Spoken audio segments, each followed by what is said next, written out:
E aí perguntaram para mim, cara, você quanto tempo está na Poema? Eu falei, estou indo para 16 anos. E como foi para você, Xandão? Eu falei, cara, hoje se eu tenho me tornado alguém em Deus, se alguém pode me chamar, é um homem de Deus, um bom pai de família. Só porque eu escutei muitas pessoas e escuto ainda muitas direções. Deixo muitas pessoas falarem sobre a minha vida, falarem aquilo que não está bem. Essa semana eu falei para ele, cara, o que você vê em mim? O que você vê na igreja? Me fala aí, cara. Eu sou movido, gente, a rompimento. Eu sou movido a desafio. Quando o cara fala um desafio, eu quero. Eu quero participar, eu quero entender. Até estilo de roupa eu tive que mudar, cara. As calças que a minha esposa faz eu vestir, cara. Manda quem pode, obedece quem tem juízo, né, gente? É a velha história. Então eu disse para essa pessoa, cara, se o Xandão de 15 anos atrás não escutasse as vozes proféticas que estão sobre mim, as direções que foram dadas para mim, o agir de Deus que foi proposto para mim, talvez eu não estaria aqui, talvez eu não estaria em lugar nenhum, nem saberia como seria a minha vida. Então eu respondi para aquela pessoa, eu falei, irmão, a igreja não tem o poder de mudar a vida das pessoas se elas não quiserem ser mudadas. É uma responsabilidade que a gente precisa tirar de cima de liderança, de cima de pastor, de um monte de lugar. Porque se a pessoa pode estar na igreja, mas se ela não estiver disposta a mudar de vida, irmão, a igreja não tem culpa. E muitas vezes nós fazemos da igreja refém das nossas próprias mazelas. Muitas vezes fazemos da igreja refém das nossas feridas, refém dos nossos traumas. Só que o apóstolo Paulo diz em Romanos que o evangelho, ele é o poder de Deus. Eu não me envergonho do evangelho, porque ele é poder de Deus. E o que o apóstolo Paulo está falando em Romanos? Pode ter um monte de zoeira, ele está falando, pode ter um monte de escândalo, pode aparecer um monte de coisa por aí, a gente sabe que está rolando esse tempo. Mas ainda assim eu não me envergonho do evangelho. Pode ter um monte de gente queimando filme. Mas mesmo assim eu não me envergonho do evangelho, porque o evangelho não tem nada a ver com isso. Ele continua sendo poder de Deus. Continua sendo maravilha de Deus, glória de Deus, para todo aquele que nele crê, cara. Então isso é muito poderoso. E o que eu quero tratar nessa manhã é justamente isso. Eu quero falar um pouco de fé, eu quero falar do seu propósito, do seu chamado, do seu desânimo, das suas feridas, das minhas feridas, dos meus desânimos. Então eu quero tratar tudo isso, tentar compactuar tudo isso numa mensagem. Não sei se eu vou conseguir, mas que o Espírito Santo possa me ajudar aqui. Está feliz ainda? Abra comigo Lucas capítulo 22, verso 31. Gente, estou tão feliz hoje. Tinha gente da Poema Caxias do Sul, Poema Timbó. E os caras vêm falar comigo, ficam postando foto, me mandando para o pastor deles. Aí o pastor deles fala assim, ó, estão vendo você aí, viu? Cuidado. Então assim, a gente tá pior que o Big Brother aqui, irmão. Tá vigiado de todo lado. Tem irmão de Curitiba. Gente, olha só. Lucas capítulo 22, verso 31. Olha o papel de Satanás, cara, na minha vida e na sua muitas vezes. Então diga pro seu irmão, cara, a minha treta não é nem com você. E nem com o seu vizinho, nem com o meu vizinho. A Bíblia diz que a nossa briga é contra principados e potestades, amém? O seu chefe da segunda-feira não tem nada a ver, irmão. Então você precisa amar ele lá, o seu vizinho que está ouvindo funk, atrapalhando você. Então a nossa treta é aqui, irmão. Lucas 22, verso 31. Simão, Simão, Satanás pediu vocês para peneirá-los como trigo. Simão, Simão, Xandão, Xandão, Marcela, Gu, Rubão, igreja. Quem era Simão, irmão? Pedro. Quem era Pedro? A igreja. Igreja. Satanás pediu para peneirar vocês. Satanás veio nessa manhã, subiu até o céu e falou, ó, vou arrancar a cabeça. Vou sacanear ali. Irmão, o diabo só vai manifestar o poder dele na nossa vida onde a gente dá brecha. Então, se a gente não tem dado brecha, tem andado em santidade, irmão, pode colocar o nome na boca do sapo que não vai funcionar. Amém? Então, olha só, Satanás pediu para peneirar. É tipo assim, ô Jesus, deixa eu ir lá acabar com a vida dele, porque ele está brincando com o evangelho. Ô Jesus, já que ele não quer nada com nada, vai no culto, mas está tudo bem, vai para o GC, mas está tudo bem, mas a vida dele não condiz, eu estou vendo, deixa eu ir lá peneirar ele. Mas olha o verso 32. Jesus dizendo, mas eu orei por você, para que a sua fé não desfaleça. Irmão, peneirar significa sacudir alguém, testar ela até o limite dela. Então, você que gosta de chave, eu falei semana passada, hoje vai ter um molho de chave aqui, gente. Gente, primeira coisa que a gente precisa aprender, o diabo não quer tirar o seu dinheiro, o diabo não quer tirar o seu ministério, o diabo não quer ferir o seu casamento somente, ele não quer tocar nos seus filhos, o diabo não quer tocar somente na igreja. Uma estratégia do diabo nesses dias é tirar a sua fé, porque se ele tocar na sua fé, acabou a sua vida, irmão. Porque o justo, em Romanos Paulo disse, o justo viverá pela fé. Então a fé, irmão, você não sente, a fé você sabe. Se você está aqui, eu senti um arrepio no braço, pode ser frio. Falei pro irmão aqui agora, falei, cara, você sai lá para fora, parece que é a antessala do Hades. É tão calor, cara. Pode ser um arrepio, pode ser uma emoção. Quer tirar foto, irmão? Pode tirar. Ué, que isso, hein? É, Gu, pega. Gostou, Gu? É que ele tá tentando, eu tô vindo para cá, ele fica assim, coitado, tô ajudando, viu, irmão? Então, olha só, o diabo não quer tirar, ele não quer tirar essas coisas, irmão, quer tirar a sua fé. Porque se ele tocar na sua fé, você pode estar dentro do culto maravilhoso como esse, sem crer mais. Se o diabo tira a minha fé, eu posso estar dentro do casamento, achando que Deus vai restaurar, e não vai restaurar, porque eu não creio. Então, se o diabo tocar na fé, irmão, acabou o culto, acabou. Acabou todas as coisas. Porque o princípio aqui é o justo viverá pela fé. É pela fé que nós pregamos. É pela fé que nós estamos existindo. É pela fé que a gente faz muitas coisas. Ô, gente, tem dia que eu escuto a minha própria mensagem. Eu fico escutando a mim mesmo, né? Daí a Marcela fala, você está se idolatrando? Daí eu falo, não, eu estou aprendendo, porque me comportar melhor, estou comunicando com a igreja. Ô, gente, tem dia que eu estou ali, que eu fico escutando eu mesmo, eu falo assim, meu Deus, cara, que pastor maravilhoso é esse? Mano, quanta unção esse cara tem, cara, que pastor engraçado. Será que ele tem meia hora comigo? Será que se ele dá o WhatsApp dele para mim, meia hora já estava bom? Ô, gente, tem dia que nós sobemos no público e não quer pregar, cara. Tem dia que a gente não quer nem amar a esposa direito, mas a aliança que permanece. E vice-versa. Tem dia que a Marcela fala, nossa, que unção, foi uma benção a palavra, amor. Eu fico com raiva dos irmãos. Então, é pela fé que a gente faz algumas coisas. É pela fé, é na crença a Cristo. Tem um amigo meu um dia me ligou e falou, Xandão, estou aqui no quarto 2 horas orando, já mudei o louvor, já fiz isso, já fiz aquilo. E nada, cara, eu senti Jesus. Eu falei, irmão, mas Jesus você não sente, Jesus você reconhece. Você reconhece ele no ambiente, você sabe que ele está aqui quando ele não está. Se nós somos espirituais, a Bíblia fala que nós iremos discernir todas as coisas, inclusive aquelas que não são espirituais. Então olha só, Apocalipse capítulo 12. Qual é a chave, irmão, para a gente arrebentar com tudo e não dar brecha nenhuma? Apocalipse capítulo 12, verso 11. Olha que maravilhoso esse texto, cara. Eles o venceram pelo sangue do Cordeiro e pela palavra do testemunho. Gente, a igreja que vai ser protegida na grande tribulação é a igreja que guarda a sua palavra e retém ela. Já está aqui.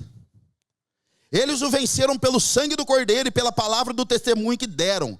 Diante da morte não amaram a própria vida, portanto celebrem os céus e o que neles habitam, mas ai da terra e do mar, pois o diabo desceu até vocês.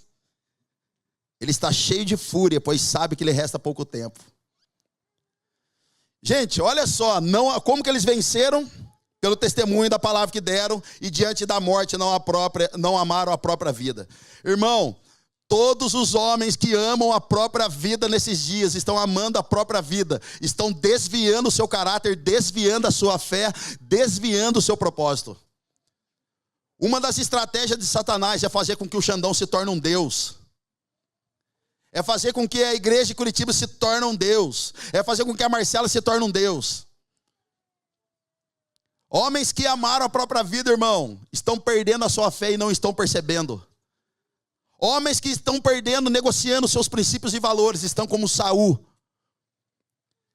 Não escutam mais a Deus, mas preferem escutar feiticeiros.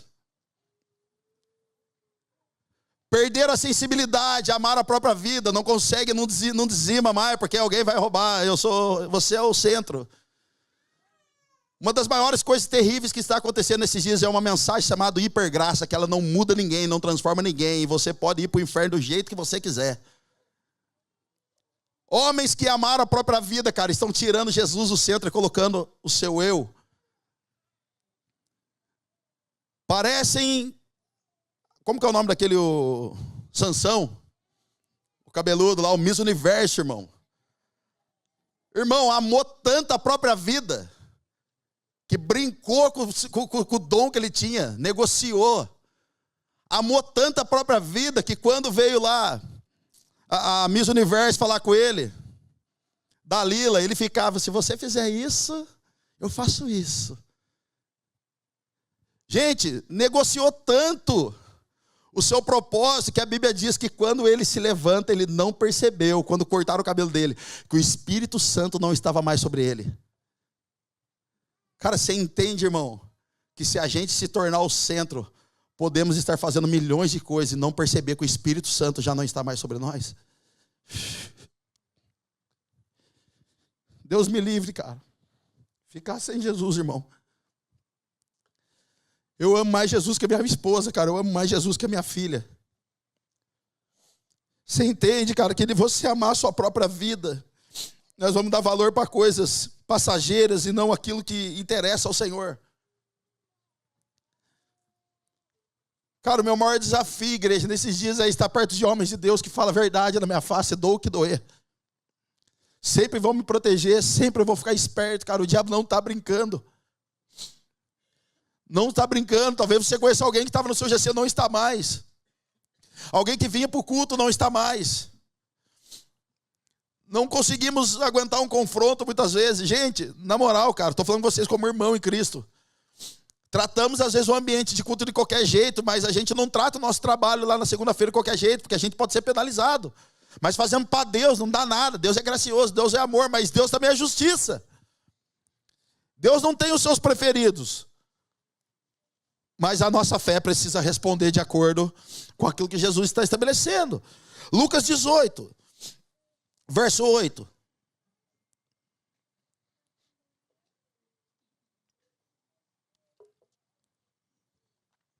Olha só que lindo. Eu lhes digo, ele lhe fará justiça e depressa. Contudo, quando o Filho do Homem vier, encontrará fé na terra? Gente, como que a gente perde a nossa fé?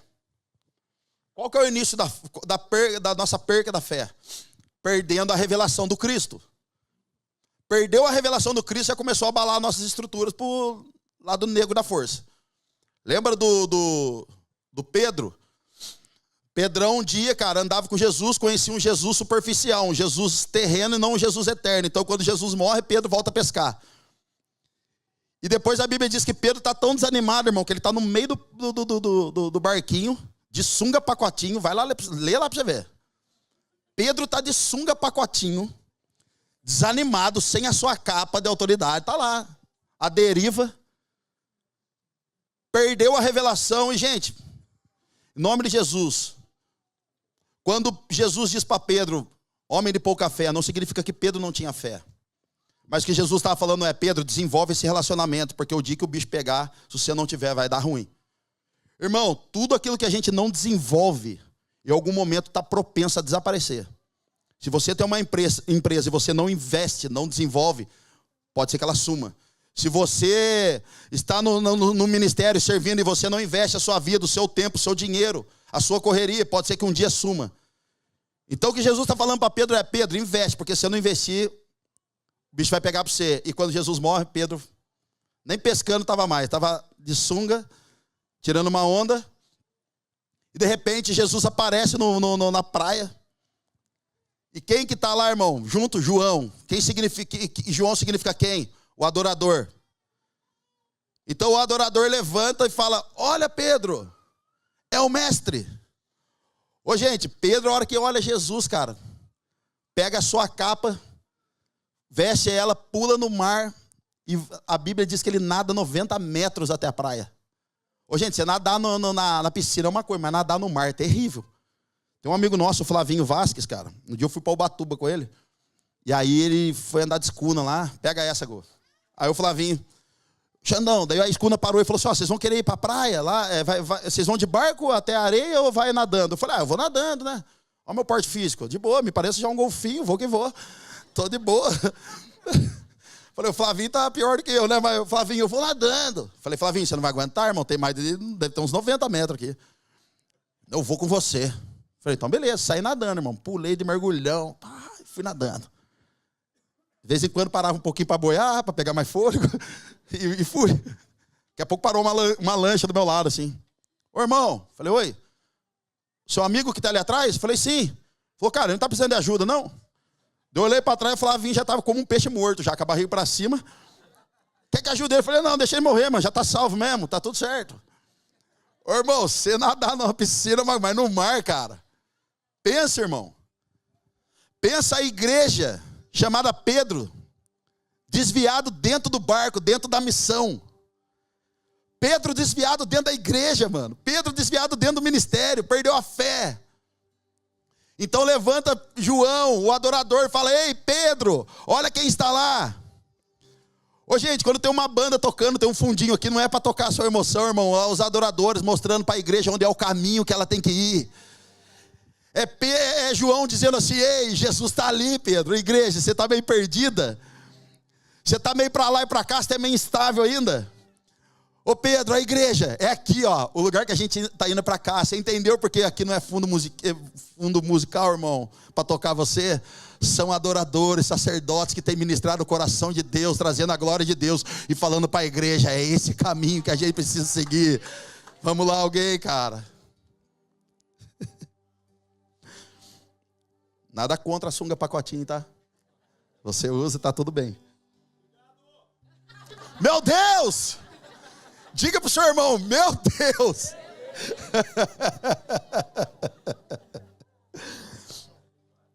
Meu Deus, cara.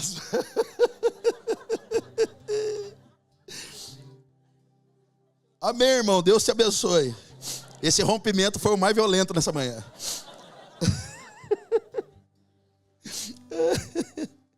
Gente, essa frase aqui não é minha, não sei de quem é, mas diga pro seu irmão ao lado, Deus não dá resposta à carne. Ele responde à fé. Então, olha só, cara. Tudo que Jesus precisa fazer em nós hoje, agora, é abalar nossas estruturas para que só permaneça Ele. É abalar nossas vidas para sobrar o inabalável. Eu vou contar um testemunho para vocês. Abra comigo em Jeremias capítulo 18. Irmão, se você está passando algum processo terrível na sua vida, de muita treta, muita luta, muita encarnação, muito medo, talvez você esteja nesse lugar aqui, ó. Jeremias 18, verso 1. Seja bem-vindo à casa do oleiro, irmão. Esta é a palavra que veio a Jeremias da parte do Senhor. Vá à casa do oleiro e ali você ouvirá a minha mensagem. Irmão, quando você está quebrado é que você ouve mais a Deus. Isso é fato. Quando está tudo bem, às vezes você esquece de orar. Mas quando você está quebrado, meu amigo, é jejum, é oração, reza brava, reza vela, reza tudo, irmão. Então fui à casa do oleiro e o vi trabalhando com a roda. Mas o vaso de barro que ele estava formando se estragou em suas mãos. E ele refez, moldando outro vaso de acordo com a sua vontade. Então o Senhor dirigiu-me a palavra. Ó Poema Nation, será que eu não posso agir com vocês como fez o oleiro? Pergunta o Senhor. Como barro nas mãos do oleiro, assim vocês são nas minhas mãos, ó Poema Nation. Você pode dar amém? Lembra que eu profetizei semana passada? Não sei se você estava aqui. Eu vou profetizar aqui. Esse ano acabe tudo suas lutas, amém? Erga a mão. Mas o ano que vem vai vir em dobro. Ih! Tira esse pastor daí, heresia, blasfêmia. Como barro nas mãos do oleiro, assim são vocês na minha mão, a comunidade de Israel. Irmão, oleiro significa aquele que dá forma. Aquele que dá uma nova estrutura, uma nova medida. Deixa eu contar uma história real para vocês de igreja. Em 2020, eu e a minha esposa estávamos muito bem. Em todas as áreas da nossa vida, sabe quando você fala, cheguei no meu lugar, na minha zona de conforto. Né? 2020 estávamos bem, eu, minha esposa, minha filha. Mudamos de casa, fomos uma casa melhor, arrumamos um carro melhor, ganhando dinheiro, abri lá um lava rápido, fazendo muitas coisas, viajando bastante. A minha esposa trabalhava na LG, depois foi trabalhar na Poema. Ficou 1 ano e pouco lá trabalhando. E depois eu saí da Volkswagen, fui trabalhar na igreja. E tudo maravilhoso. De repente, um amigo, o Everton, ele falou assim, cara, eu pedi oração para um profeta amigo meu que mora nos Estados Unidos, e aí mostrei uma foto sua e da Marcela. Eu falei, profeta, você pode orar para esses pastores aqui, eles são meus amigos. E quando aquele cara viu a minha foto, gente, ele falou assim, meu Deus, cara, dá o telefone desse pastor, porque eu tenho uma palavra para ele. Então eu estou na minha casa, por volta de meia-noite, esse cara me liga, chamada de vídeo, ô pastor, tudo bem? Sou fulano de tal. Eu falei, amém, cara, beleza, tudo certo. Ele falou, sua esposa está aí? Eu falei, está aqui do meu lado, pode falar. Ele falou, cara, pastor, eu vejo um trabalhar de Deus muito duro na vida de vocês. Eu vejo vocês entrando num tempo de muita luta, muita treta, cara. Eu escuto Deus falar que esse tempo vai durar 9 meses. E após esses 9 meses, vocês vão viver a integralidade do ministério de vocês. Naquele momento que ele falava, gente, eu olhei para Marcelo e falei assim, maldito Everton. Por que ele não mostrou a foto do Gu, de alguém, outra pessoa? Aí a Marcela olhava para minha cara, eu já cruzando as figuinhas atrás, que eu falei, tá repreendido. Agora que eu cheguei nesse lugar. Foi de anos. Agora, tá repreendido. Não, esse é do diabo, esse cara aí, tá maluco. E eu falei, e daí? Ele, pastor, pode anotar num caderno, é 9 meses. Vai ser muito difícil. Mas o Senhor vai cuidar de vocês. Eu falei, amém. Não, minto. Eu falei, pode crer. Ele, amém, pastor? Eu falei, pode crer. Ele, glória a Deus, pastor, vamos orar aqui. Ele terminou de orar e falou, amém, né? Eu falei, pode crer, irmão. Eu vou falar amém, não. Desliguei o telefone, cara. A Marcelinha, o que você acha? Eu falei, eu não acho nada e nem quero achar. Tá errado essa profecia, não tem nada a ver. O que a gente tá vivendo, é uma outra estação. Irmão, um mês, acho que foi 2020, veio a pandemia. 1 mês e meio depois, somos chamados na igreja. O Laden nos chama lá. O Leandro tem uma palavra de Deus. Quando ele passa em frente da minha casa, Deus fala pro Leandro, pega o Xandão e a Marcela e desliga eles da igreja. Tira o salário deles. E aí entrou muita treta, cara, porque a Érica estava no processo dela de tratamento do câncer. Muitas coisas acontecendo, muita novidade na igreja, muito caos na igreja, como que vai fazer os cultos, como que não vai ser. Muita novidade no mundo todo. Então o Laden nos chama na igreja e chega lá e fala, cara, eu não sei o que Deus está fazendo. Não sei o que vai acontecer.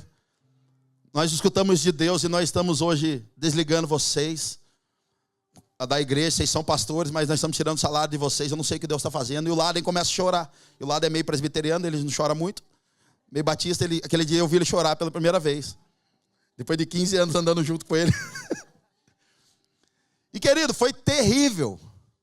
Aí você está perguntando, mas como que a igreja faz isso com um casal de pastor? Como que uma família, vocês chamam isso de família espiritual? Irmão, uma família espiritual não serve para pagar a conta do outro, serve para dar destino profético. Esse é o poder de uma família espiritual. Não existe vínculo, irmão, não pode ter emoção. É fortes emoções. E aquele dia entrou um turbilhão, a Marcela ficou desesperada, eu desesperado. Gente, todo o dinheiro que a gente tinha na conta foi embora, o dinheiro guardado foi embora. A nossa vida virou no avesso, cara. Ao ponto de dias a gente ter que estourar quase tivemos que estourar o cofrinho de moeda da Malu para comprar pão. E a Marcela falava assim para mim, mas por que você não pede ajuda para o Lê? Por que você não pede ajuda do sei de quem? Isso é orgulho. E eu dizia para ela, não é. Não foi Deus que colocou? O profeta não falou? Não veio do nosso apóstolo fazer isso? Foi Deus que falou? Foi, então ele proverá. Deus proverá. Deus proverá. Cara, isso tem que ser a sua vida, Deus proverá. Eu não estou chorando porque eu estou ferido com isso não, cara. Sabe por que eu choro, irmão? Porque permanecer numa aliança, cara, vai custar muito a sua vida. Queridos, recebemos convite de pessoas, a gente nunca sangrou em ninguém. Nunca. Recebemos convite de pessoas grandes, cara, chamando a gente para ir para a igreja delas, para ser cuidado. Um dia falaram assim para mim, cara, se você sair da Poema e montar uma outra igreja, eu vou junto. Xandão, você precisa fazer uma coisa, cara, você precisa reagir a isso. Não é possível. Querido, Jesus tomou um monte de bordoada por trás, pela frente, e a Bíblia diz que ele foi como ovelha muda para o cativeiro. A minha resposta para esses homens que vieram falar comigo foi: eu não sou como Satanás. A primeira pessoa a quebrar uma aliança foi no Éden, foi o diabo, eu não sou filho dele. E eu tenho uma aliança com Leandro Barreto e Érica Barreto, eu sou filho espiritual deles. Eu não saio daqui. Querido, permanecer numa aliança verdadeira. Querido, as alianças estão escassas no Brasil. As alianças estão se acabando no Brasil, porque nós estamos querendo ministério ao invés de viver o propósito. Jesus não morreu por um ministério, queridos. Jesus morreu por amor a mim e você. Homens que estão amando a própria vida não conseguem delegar. Homens que estão amando a própria vida não conseguem dividir. Homens que amam a própria vida estão decidindo quem senta na mesa para ceiar e quem não senta. Querido, eu não morri pela igreja, foi o Senhor que morreu. A igreja é dele, o ministério é dele, o dinheiro é dele, o propósito que ele escolheu para mim é dele. 9 meses, cara. Tinha dia que eu entrava no meu quarto para orar e tocar violão, Rubão. E eu não ouvia nada de Jesus, cara. Nada de Jesus, ficava quieto. Um dia a Marcela falou: amor, acabou o dinheiro. Pede dinheiro para alguém. Eu falei: eu não vou pedir. Deus vai ter que fazer alguma coisa. Então eu lembro que eu subi no quarto, peguei o meu violão e comecei, cara, eu não canto para um Deus que é distante e sem glória. Digno é o Senhor. Xandão, e o que você ouvia de Deus? Nada. O que você sentia? Nada. Mas eu tinha convicção, cara, que Jesus estava recebendo aquilo. Então, de repente, eu desço a escada, toco a campainha, um amigo chega e fala assim: Xandão, hoje é meu aniversário. Meu pai me deu R$100, cara, e a hora que eu peguei esse dinheiro, Deus mandou trazer isso aqui. Cara, um dia eu fui numa lanchonete, ter um tempo com um cara, irmão, dentro da lanchonete, pensa, babando para comer um lanche, Gu. De repente entra um homem, cara, e fala assim: cara, hoje eu saí com R$300 no bolso, Xandão, não sei por que era. Mas eu tô aqui, Jesus mandou te dar, irmão. Pensa Deus mandando o corvo cuidar de Elias. Era eu naquela fase. E quando vão se aproximando ali, os 9 meses, eu falei para Marcelo: olha, acabou nosso tempo, acho que em Taubaté nós vamos para outro lugar, sul do país. Comecei a orar por Curitiba e outros lugares. Aí um dia o Lê manda mensagem: mano, e aí, o que você acha de Curitiba? Falei: mano, não sei, o que tá rolando lá, o que você pensa a respeito? Ele falou: pensa em você. Falei: meu Deus, mano, eu tô orando por isso. Gente, então as igrejas, depois desse tempo todo, começam a voltar a abrir. Eu vou pregar numa conferência em Taubaté de um amigo meu, cresceu comigo.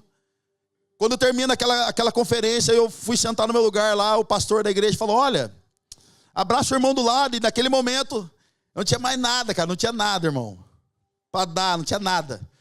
Eu abracei o irmão do lado, ele me abraçou e falou: Xandão, assim diz o Senhor.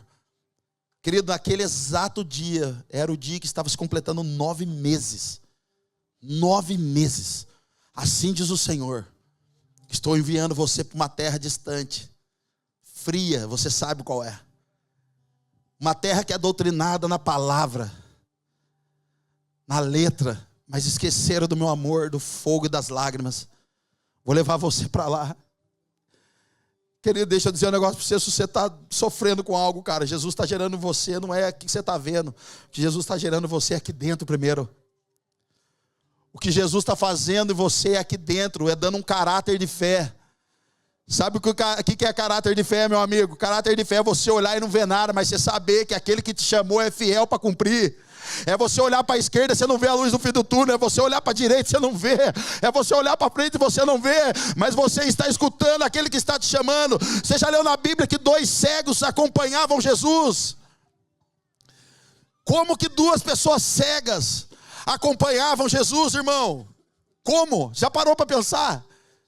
Jesus indo para o monte de lado e 2 cegos seguindo ele. Porque a fé, querido, ela vem por onde? Por ouvir. E algumas versões diz que quem estava se movendo não era Jesus, era a palavra. Você pode não enxergar, mas se você escutar para onde a palavra está indo, você vai com ela. Você entende, cara? Você pode não ver o que Deus está fazendo agora, mas se você está escutando, porque a fé vem por aqui, não vem aquilo que você vê, você irá para o mesmo lugar que ela está indo, cara. João capítulo 15, verso 2, todo ramo que estando em mim não dá fruto, ele corta, e todo aquele que dá fruto, ele poda, para que dê mais fruto ainda. Então, gente, aqui está uma chave poderosa. Não confunda aquilo que o diabo quer fazer com a poda de Deus na sua vida. O que você está sofrendo pode ser a poda e não é o diabo. Para de fazer essa campanha que você quer fazer por causa do diabo. É Deus que está podando, irmão. Pode ser a poda de Deus na sua vida. Você está falando, o diabo está se levantando. Pastor, acho que eu estou meio cascutado aqui. Estou meio macumbado, pastor. Não, irmão.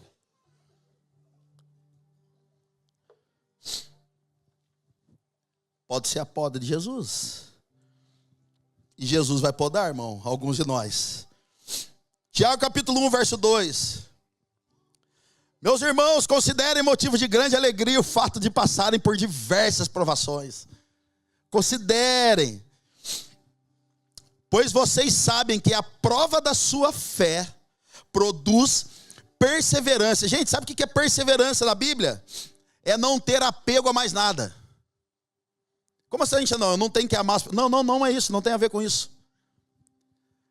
Perseverar, irmão, é não ter apego à própria vida e falar, Senhor, o Senhor está no controle de tudo. Perseverança, irmão, é você não ser apegado ao carro que você tem. É você não ser apegado ao dinheiro que você tem, ao ministério que você serve, ao ministério que está nas suas mãos. A casa que você mora, o estilo de vida que você leva. Perseverança não tem a ver com isso. Não tem a ver com essa situação. Colossenses capítulo 3 diz, portanto, já que vocês ressuscitaram com Cristo, procurem as coisas que são do alto, onde Cristo está sentado à direita de Deus. Mantenha o pensamento nas coisas do alto e não nas coisas terrenas. Gente, por que a gente sofre? Porque o nosso olhar às vezes está equivocado.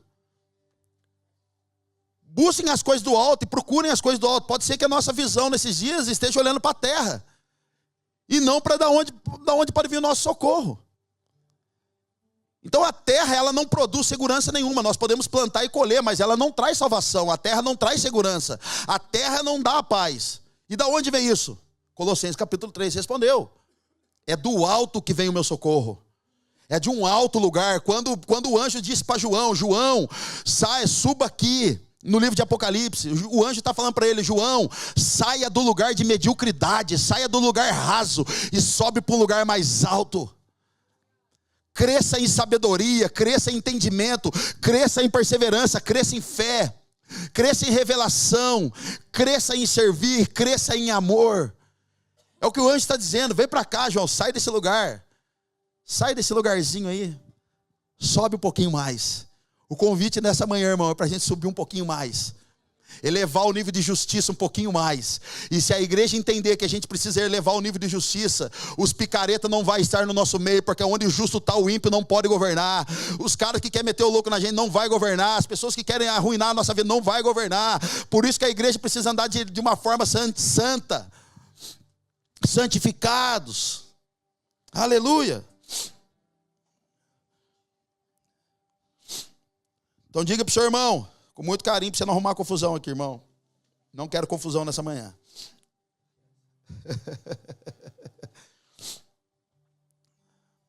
Olha só, deixa eu ler isso primeiro antes. Hebreus 11, 8. Pela fé, Abraão, quando chamado, obedeceu e dirigiu-se a um lugar que mais tarde receberia como herança, embora não soubesse para onde estava indo. Pela fé, olha só, gente, peregrinou na terra prometida como se estivesse em terra estranha. Tem gente que fala, pastor, eu não sou daqui. É mais ou menos isso. Então os irmãos lá em Curitiba, que não, graças a Deus, ele fala assim, pastor, eu não sou desse mundo. Eu falo, irmão, mas você é quem? O bebezão de Júpiter, do Chapolin Colorado? Você está aqui. Pela fé, peregrinou na terra prometida como se estivesse em terra estranha, viveu em tendas, bem como Isaac e Jacó, cordeiros da mesma promessa. Pois ele esperava a cidade que tem alicerces, cujo arquiteto e edificador é Deus. Pela fé, Abraão e também a própria Sara, apesar de ser estéril e avançada em idade, olha isso, cara. Apesar de ser estéril e avançada em idade, recebeu poder para gerar um filho. Tacacá do céu. Eu vou tomar o tacacá. Abraão, irmão. Jedi. Mano de Deus. Tô chocado aqui, meu. Você que é mãe, quer engravidar aqui, não consegue. Ergue sua mão se tem alguém aqui. Tem mais alguém aqui? Quero liberar sobre você, mamãe. Sobre as mamães aqui. Útero proféticos. Que vão gerar vidas. Eu libero aqui nessa manhã, em nome de Jesus. Úteros cheios de vida, cheios do poder. Espírito Santo de Deus sopra a vida dentro desses úteros agora. Varre qualquer problema, qualquer situação dentro do útero que está impedindo essa gravidez de vir. Eu libero a cura agora. Seja liberada a cura e restaurado o seu útero nessa manhã, em nome de Jesus, em nome de Jesus, porque os filhos são herança do Senhor. Se você que deseja ser mãe, começa a comprar a roupinha dos seus filhos, começa a arrumar o bercinho, começa a arrumar o quartinho, pinta, começa a dar nome e começa a trazer à existência aquilo que não existe ainda. Fé. Recebe, mamãe. Você sabe que eu estava em Paranaguá, cara, e eu liberei uma parada mais ou menos como essa lá. 5 mães engravidaram. A segunda vez que eu voltei lá, as mães vieram assim para mim: culpa é sua, pastor. Eu falei: tá repreendido. Eu sou marido de uma só mulher. Pastor, mas todo mundo tá grávido. E uma delas era gêmeos. Eu falei assim: ah, é? Tudo meus filhos, então? É, então eles vão dizimar lá em Curitiba. Ah, o que aconteceu? Vocês querem entregar para mim? Eu pego. Meu Deus. Apesar de ser estéril e avançada idade, recebeu poder para gerar um filho, porque considerou fiel aquele que havia feito a promessa. Gente, você não vai ter garantia nessa terra. Quem é nascido do Espírito não tem onde repousar sua cabeça. Irmão, não seja apegado à sua casa, não seja apegado ao seu dinheiro, ao seu carro, ao seu ministério. Pode ser que Jesus sopre você de lá daqui a pouco. Não construa nada fixo na terra, irmão. Construa tenda. É mais fácil para você levantar e sair. Construa tenda. É mais rápido o rolê. Meu pai dizia assim para mim: nunca tenha amor por um carro. Quando você comprar um carro, não pega amor. Eu falei: por quê, pai? Porque o dia que você quiser vender, você não vai conseguir. Eu falei: verdade, pai. Gente, eu ganho umas coisas, eu faço umas coisas em Curitiba. A Marcela fala: meu, mas você acabou de fazer, você acabou de comprar, e você já vai dar para os outros. Eu falei: não tô nem aí. Falei para Érica, Érica, acho que Deus olha para mim às vezes e fala: cara, esse moleque é impossível, mano. Eu vou ter que abençoar ele não para, é louco. Pela fé. E eu quero encerrar aqui. 1 João capítulo 5. Eu quero pré-encerrar. Depois tem mais uns versos aqui, viu, gente? 1 João capítulo 5. Aqui era o título da mensagem, mas algum vai mudar, eu sei. Tá vendo aquele louvor lá? Para quem tem fé, a vida nunca tem fim. É uma banda missionária do Brasil. 1 João capítulo 5, verso 4. O que é nascido de Deus vence o mundo. Irmão, se você ainda não entregou a sua vida para Jesus, se você não entregou o seu coração, não adianta soltar com a boca: eu sou de Jesus. Não, tem que entregar o coração. Porque se entregar o coração, Jesus tem todas as coisas, irmão. É o coração que é o problema. Entregou o coração, já era. Então olha só, o que é nascido de Deus vence o mundo. E esta é a vitória que vence o mundo: a nossa fé. Verso 5, quem é que vence o mundo? Olha só, quem é que vence o mundo? Quem é que vence o pecado? Quem é que vence a crise? Quem é que vence a pandemia? Somente aquele que crê que Jesus é o Filho de Deus. Ô Xandão, mas teve gente que morreu na pandemia, irmão. Até para morrer não é preciso ter fé, para saber para onde a gente está indo. Então quem é que vence o mundo? Quem é aqueles irmãos que quando está passando uma situação cabulosa na vida, cara, você fala: não é possível que esse cara está em paz. Está aqui. Quem é que vence o mundo? Somente aquele que crê que Jesus é o Filho de Deus.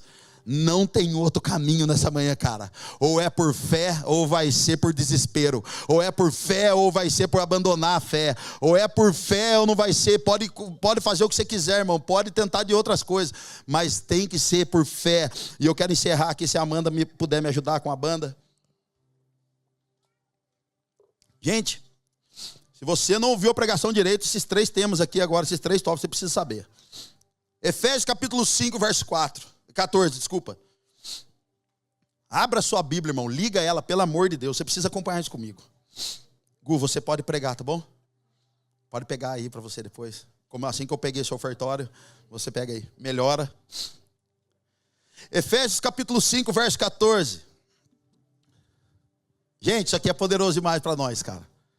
Por isso é que foi dito: desperta, ó tu que dormes, levanta-te dentre os mortos, e Cristo resplandecerá sobre ti. Olha só, por isso é que foi dito: desperta, ó tu que dormes, levanta dentre os mortos. Irmão, você não está morto. Você só está no meio de quem já morreu faz tempo. Você precisa se despertar desse lugar. Tem alguns irmãos que é tipo Lázaro, já está vivo, mas está rodeado de faixa, parece que está andando como um defunto. O que a Bíblia está dizendo essa manhã é: desperta. Desperta você que está dormindo, levanta-te dentre os mortos. Sai desse marasmo, irmão, sai dessa condição e deixa a luz de Cristo brilhar novamente nessa escuridão que você está entrando. Irmão, essa depressão não é sua. Essa tristeza não é sua, essa raiva que você está levando não é. Joga essa capa fora, irmão.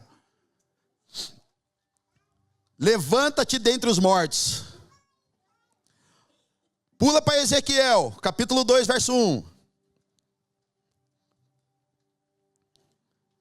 Ezequiel 2, verso 1. Ele me disse: filho do homem, fique de pé, e eu vou falar com você. Irmão, você estava como um homem dormindo, uma mulher estava dormindo, sonolenta, não estava entendendo mais nada, sem propósito, desanimado. Agora Ezequiel está dizendo: filho do homem, fique de pé, eu vou falar com você. Saiu do meio dos mortos.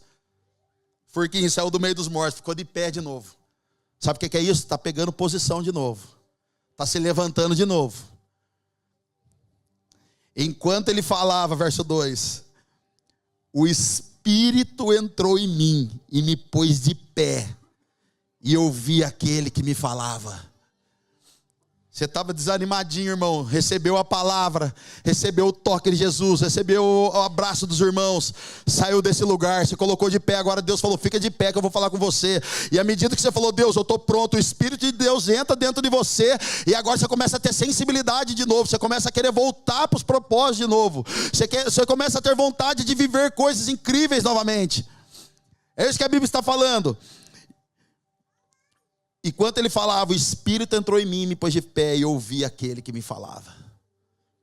Irmão, vamos ter que mudar algumas coisas na nossa vida para a gente voltar a ouvir Deus. Vamos ter que fazer algum tipo de rompimento, alguns tipos de alinhamento, para a gente voltar a ter essas experiências com Deus. E eu encerro com 2 Reis, capítulo 3, verso 15.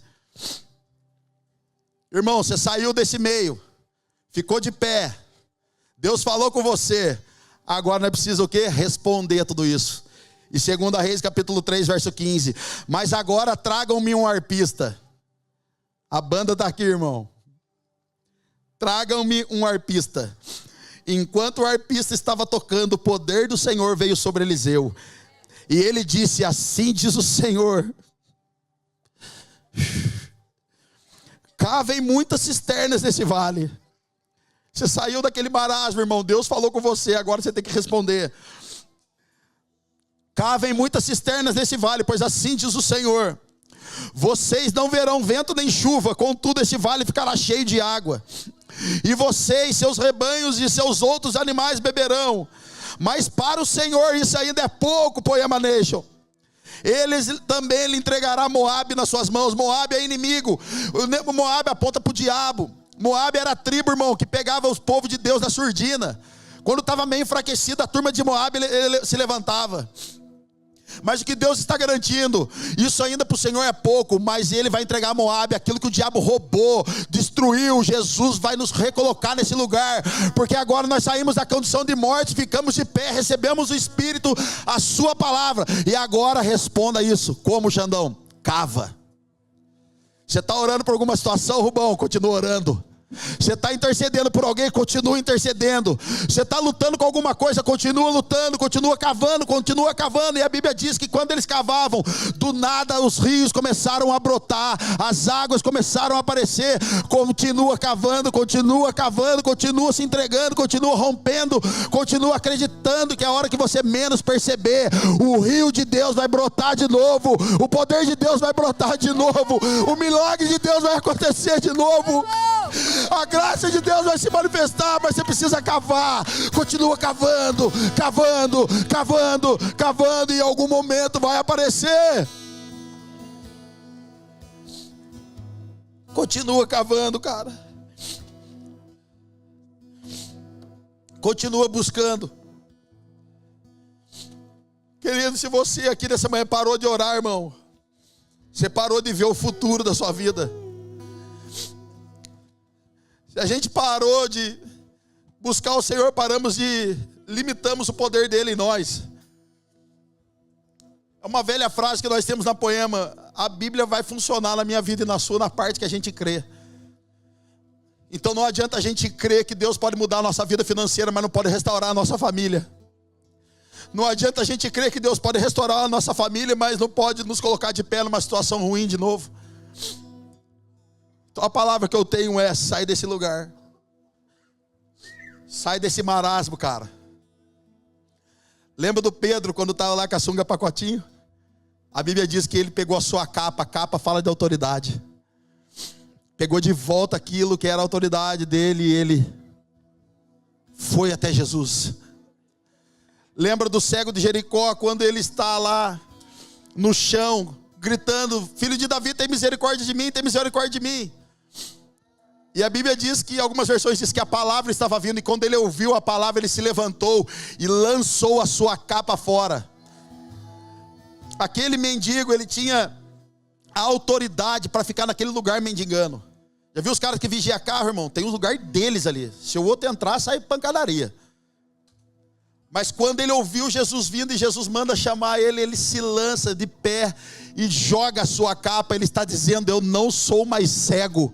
Alguém apontou que eu sou cego e eu não sou. Lança sua capa fora nessa manhã, ela não te pertence. Não foi Deus que deu, algumas capas foi você que se vestiu com ela. Joga fora, querido, mas outros nessa manhã vai ter que pegar a capa de volta, porque Jesus deu ela para você. E como a gente faz isso, Xandão? Sai do marasmo, fica de pé, recebe a palavra e começa a cavar. Começa a cavar. E o final dessa história de 2 Reis diz que, sem eles perceberem, as águas brotaram de novo. Querido, eu sinto uma unção de renovo em alguns aqui. Um renovo, sabe, um transbordar, ô Forquinho. Um transbordar. A Bíblia diz, se eu não me engano, no livro de Jó, que pode a árvore ter sido cortada, que a árvore pode ter sido cortada e ficou só o toquinho dela, mas ao cheiro das águas, igreja, ela volta a brotar novamente.